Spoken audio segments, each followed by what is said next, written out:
हरे कृष्णा, राधे राधे। स्वागत है आप सभी का गोविंद भजो चैनल पर। आज से हम सुनेंगे पुरुषोत्तम मास महात्म्य के अध्याय। इसमें कुल 31 अध्याय हैं, जिसमें से रोज एक अध्याय की कथा आप सुनेंगे। ये अध्याय आप हमारे चैनल पर सुन सकते हैं। यह पावन कथा इतनी पावन और महान है। यह कथा स्वयं भगवान नारायण ने देवर्षि नारद जी को अपने श्रीमुख से सुनाई थी। बाद में यह कथा राजा परीक्षित एवं सूत जी महाराज ने सुखदेव जी से सुनी थी। बाद में सुखदेव जी महाराज ने यह कथा नैमिषारण्य में 88,000 ऋषि मुनियों को सुनाई थी। उसी शास्त्रोक्त कथा का सरल हिंदी भाषा में रूपांतरण इस पवित्र पुरुषोत्तम मास में हम सुनेंगे। इस कथा को रोज पढ़ने और सुनने वाला प्राणी सभी पापों से मुक्त होकर अंत में पुरुषोत्तम भगवान के गोलोक में अनंत काल तक वास करता है और वह सदैव के लिए आवागमन के चक्र से मुक्त हो जाता है। आज हम सुनेंगे पुरुषोत्तम मास महात्म्य का अध्याय 24। मणिग्रीव बोला, हे द्विज, विद्वानों से पूर्ण और सुंदर चमत्कारपुर में धर्मपत्नी के साथ मैं रहता था। धनाढ्य, पवित्र आचरण वाला, परोपकार में तत्पर, मुझको किसी समय संयोग से दुष्ट बुद्धि पैदा हुई। दुष्ट बुद्धि के कारण मैंने अपने धर्म का त्याग किया, दूसरे की स्त्री का सेवन किया और नित्य अपेय वस्तु का पान किया। चोरी हिंसा में तत्पर रहता था, इसलिए बंधुओं ने मेरा त्याग किया। उस समय महाबलवान राजा ने मेरा घर लूट लिया। बाद बचा हुआ जो कुछ धन था उसको बंधुओं ने ले लिया। इस प्रकार सभी से तिरस्कृत होने के कारण वन में निवास किया। स्त्री के साथ इस घोर वन में निवास करते हुए मुझ दुरात्मा का नित्य जीवों का वध कर जीवन निर्वाह होता है। हे ब्राह्मण, इस समय आप मुझ पातकी पर अनुग्रह करें। प्राचीन पुण्य के समूह से आप इस घोर वन में आए हैं। हे महामुने, स्त्री के साथ मैं आपकी शरण में आया हूँ। आप उपदेश रूप प्रसाद से कृतार्थ करने के योग्य हैं, जिस उपाय के करने से मेरी तीव्र दरिद्रता इसी क्षण में नष्ट हो जाए और अतुल वैभव को प्राप्त कर यथासुख विचरूं। उग्रदेव बोले, हे महाभाग, तुम कृतार्थ हो गए जो तुमने मेरा अतिथि सत्कार किया। इस समय स्त्री सहित तुमको होने वाले कल्याण को कहता हूँ, जो बिना व्रत के, बिना तीर्थ के, बिना दान के, बिना प्रयास के तुम्हारी दरिद्रता दूर हो जाएगी। ऐसा मैंने विचार किया है। इसके बाद तीसरा पुरुषोत्तम मास आने वाला है। उस पुरुषोत्तम मास में सावधानी के साथ विधि पूर्वक तुम दोनों स्त्री पुरुष श्री पुरुषोत्तम भगवान को प्रसन्न करने के लिए दीपदान करना। उस दीपदान से तुम्हारी यह दरिद्रता जड़ से नष्ट हो जाएगी। तिल के तेल से दीपदान करना चाहिए। विभव होने पर घृत से दीपदान करना चाहिए, परंतु इस समय वन में वास करने के कारण घृत अथवा तेल इनमें से तुम्हारे पास कुछ भी नहीं है।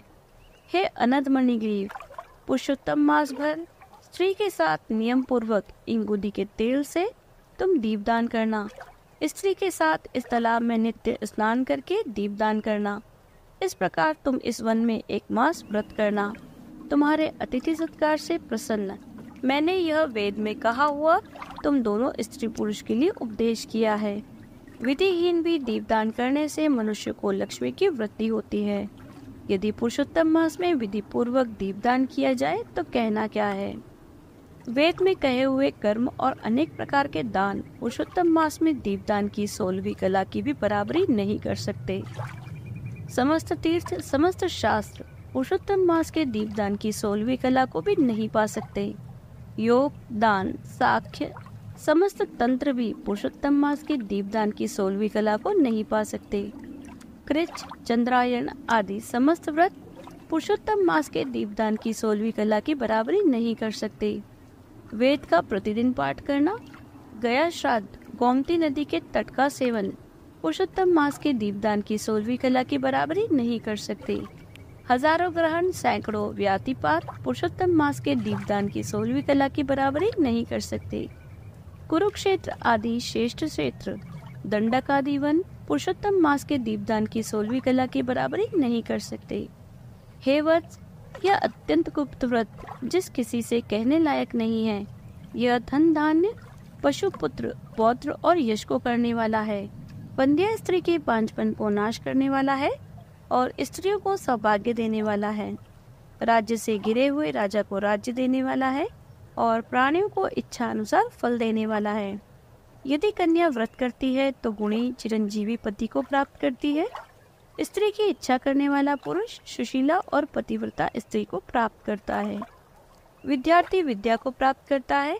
सिद्धि को चाहने वाला अच्छी तरह से सिद्धि को प्राप्त करता है। खजाना को चाहने वाला खजाना को प्राप्त करता है। मोक्ष को चाहने वाला मोक्ष प्राप्त करता है। बिना विधि के, बिना शास्त्र के जो पुरुषोत्तम मास में जिस किसी जगह दीपदान करता है वह इच्छा अनुसार फल को प्राप्त करता है। हे वत्स, विधि पूर्वक नियम से जो दीपदान करता है तो फिर कहना ही क्या है। इसलिए पुरुषोत्तम मास में दीपदान करना चाहिए। मैंने इस समय यह तीव्र दरिद्रता को नाश करने वाला दीपदान तुमसे कहा।